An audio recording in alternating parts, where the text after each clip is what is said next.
కులగణన మొత్తం తప్పులు తడక అని శాసనమండలి ప్రతిపక్ష నేత మధుసూదనాచారి విమర్శించారు. బీసీల జనాభా తక్కువ చేసి చూపించారని, న్యాయం జరిగే వరకు తాము పోరాడతామన్నారు.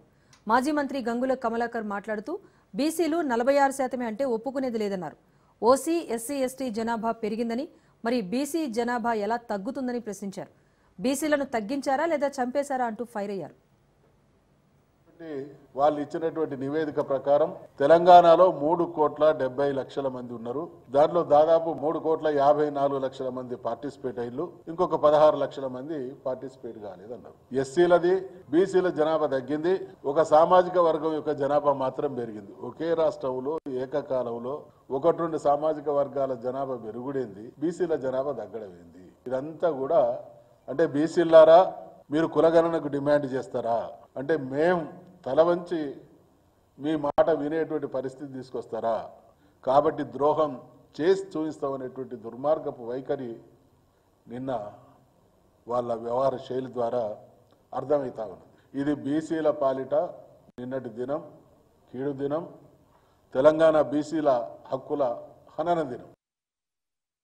ఈ కాంగ్రెస్ ప్రభుత్వము బీసీలనే మోసం చేయడం కాదు, అసెంబ్లీనే మొత్తం మోసం చేసారు. హైకోర్టు ఇచ్చిన ఆర్డర్ ప్రకారం వాళ్ళు ఏం చేసిందంటే ఓ డెడికేట్ కమిషన్ వేయాలని చెప్పేసి తెలంగాణ హైకోర్టు వాళ్ళకి చెప్పింది. డెడికేషన్ కమిషన్ ఇవ్వమని చెప్పి ఆ డెడికేషన్ కమిషన్ ఇస్తా అని చెప్పి మళ్ళీ ఒక జియో నెంబర్ 49 తీసుకొచ్చారు. చూడండి, 4/11/2024 భూసాని వెంకటేశ్వరరావు ఐఏఎస్ కమిటీ ద్వారా ఒకటి డెడికేషన్ కమిటీ వేశారు. ఏమని?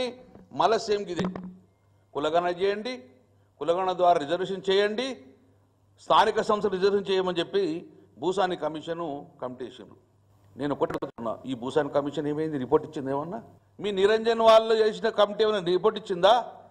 ఏ కమిటీ, ఏ కమిషన్ లేకుండా ప్లానింగ్ బోర్డు ద్వారా మమ అనిపించింది. తెలంగాణలో ఉన్న బీసీ జనాభా 1,80,00,000 మంది. తెలంగాణ ఏర్పడే వరకు 2012 సుమారు 15 సంవత్సరాలకు ఇప్పుడు మా జనాభా 2,20,00,000 ఉండాలి. తెలంగాణలో 1,90,00,000 చూసినామంటే సుమారు 40 లక్షల తెలంగాణ ప్రజలు తెలంగాణలో బీసీ జనాభాను మీరు కనుమరుగు చేసిండ్రు. ఇది ఎవిడెన్స్ రికార్డ్. ఈ లెక్కల ప్రకారం జనాభా తెలంగాణలో బీసీల జనాభా 56 నుంచి 57% ముస్లిమ్స్ కలుపుకోకుండానే ఉన్నది. ఇది